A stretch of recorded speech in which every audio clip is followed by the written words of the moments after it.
Hello my Binda students, कैसे हैं आप लोग? Quite tensed? कोई टेंशन लेने की जरूरत नहीं है बेटा, because you are the best. I know कल बोर्ड का एग्जाम है, मैंने लिखा है 15 Feb CBSE exam. The first exam is on 15।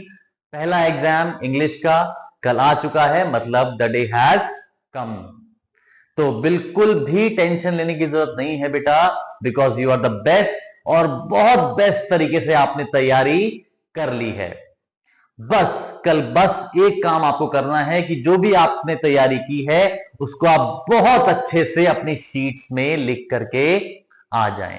तो कुछ उस स्ट्रेटेजी के साथ मैं आपकी वीडियो लेकर के आया हूं ताकि आप थोड़ा सा रिलैक्स हो जाएं, क्योंकि होता है बहुत टेंशन हो जाती है कि भाई कल मेरा एग्जाम है, मैं कैसे करूंगा, क्या करूंगा।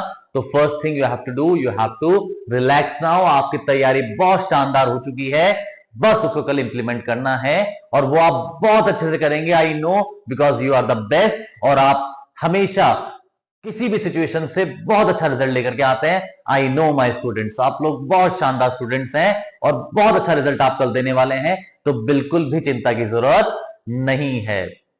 तो कल 15 फैब है और आज 14 फैब है। तो 14 फैब बहुत इंपॉर्टेंट है, इंपॉर्टेंट है उस वे में नहीं, हंसिए मत, ठीक है। 14 फैब इसलिए बहुत इंपॉर्टेंट है क्योंकि आज आपको बहुत अच्छे से रिलैक्स होकर के सोना है बेटा, और आपको पूरी रात भर जागना नहीं है, क्योंकि अब तक हमने जो भी पीछे तैयारी करी है that we have done the best.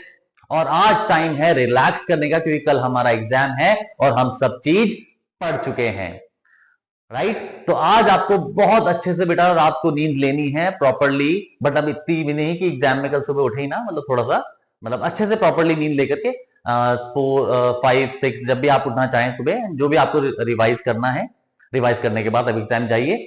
और मैं आपसे रिक्वेस्ट करूंगा कि सेंटर में, जहां पर भी आपका सेंटर है, टाइमली सेंटर पर पहुंचिए। 9 o'clock मतलब 9 बजे तक आप सेंटर पर पहुंच जाइए। उसके बाद आपके फ्रेंड्स आपको मिलेंगे, अच्छे से गप्पे मारिए, कोई टेंशन नहीं है क्योंकि सब हम पढ़ चुके हैं, कोई दिक्कत वाली बात नहीं है।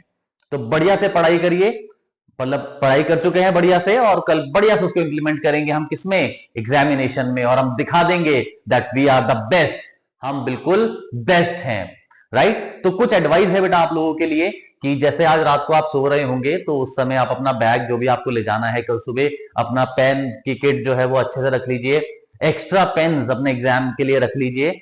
कोई भी मतलब वहां पर अगर आपका पेन बंद हो जाए तो आप पैनिक ना करें, है ना। तो अच्छे से 2-4 पेन आप एक्स्ट्रा रख लीजिए अपने लिए कल के लिए। वाटर बॉटल जरूर लेकर के जाइए बेटा एग्जाम में, ठीक है।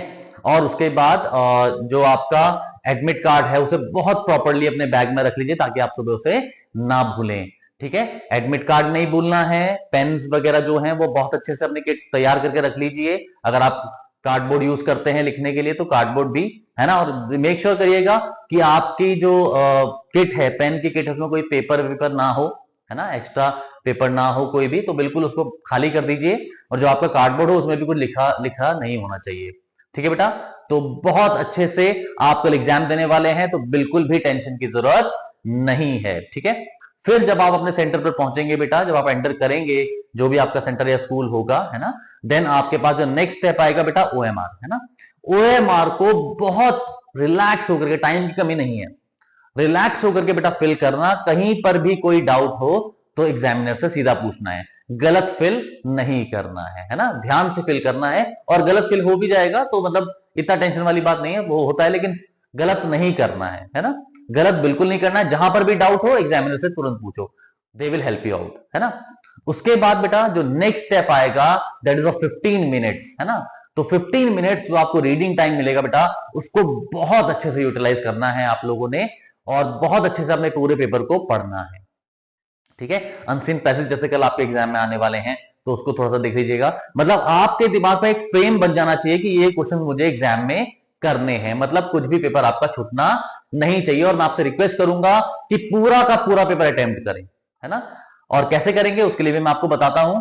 तो जैसे ही बेटा आप अपना एग्जाम स्टार्ट करें फ्रॉम 10:30, है ना, 15 मिनट्स आपको उसके लिए मिल गए रीडिंग टाइम के लिए। आफ्टर दैट जब आपने अपना एग्जाम स्टार्ट किया तो शुरू से ही बेटा स्पीड को मेंटेन करिएगा। कई बच्चे क्या करते हैं, शुरू में बहुत स्लोली लिखते हैं, राइटिंग बना बना करके लिखते हैं। राइटिंग तो अच्छी बनानी ही है ना, राइटिंग अच्छी बनानी है, बट स्पीड भी मेंटेन करनी है।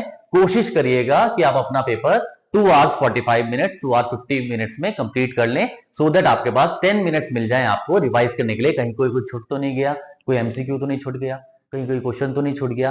तो मतलब एक बार मेरा रिक्वेस्ट आपसे ये है कि एग्जाम को रिवाइज जरूर कर लीजिएगा जब आप एग्जाम में, मतलब जब आप एग्जाम पूरा कर चुके होंगे, है ना। और वो कैसे होगा बेटा, जब आप शुरू से स्पीड को बनाते हुए चलेंगे, है ना। तो बहुत इजी है, कोई दिक्कत नहीं है, आपने बहुत अच्छे से पढ़ लिया है, तो कोई भी टेंशन लेने की जरूरत नहीं है। And be confident and be positive. और आप बी पॉजिटिव रहेंगे, मतलब बी पॉजिटिव मतलब ब्लड ग्रुप नहीं, मतलब पॉजिटिव रहना है। एंड अगर आप पॉजिटिव रहेंगे तो भगवान भी आपके लिए पॉजिटिव रहेंगे, है ना। तो जब सुबह आप अपने घर से निकले तो जिसको भी आप मानते हैं, जस्ट प्रे करिए थोड़ा सा कि आज मेरा साथ दीजिए, है ना। ये नहीं कि भगवान पास करा देना एंड ऑल दैट, तो भगवान भी उन्हीं का साथ देता है जो ब्रेव होते हैं, ना। तो आप बहुत ब्रेव स्टूडेंट्स हैं, आई नो, और आप बहुत बेस्ट करने वाले हैं कल अपने आने वाले एग्जाम में। एंड आई नो कि आप बहुत अच्छे ग्रेड्स कर लाएंगे। तो मेरी विशेष आप लोगों के साथ है बेटा, and you are the best. बस ये बात ध्यान रखिएगा कि आपसे कल कोई बेस्ट है ही नहीं। आप जो क्वेश्चन लिखेंगे, आपसे अच्छा क्वेश्चन कोई लिख ही नहीं सकता है। तो जो भी आपने तैयारी करी उसको बहुत अच्छे से अपनी शीट्स में बेटा उतार दीजिएगा। आपको अच्छे से अच्छे मार्क्स लेने में कोई भी नहीं रोक सकता, because you are the best. I am telling you, you are the best. आप बेस्ट हैं और आप कल बेस्ट ही करके दिखाएंगे। My wishes with you, all the best and you are the best. Thank you so much.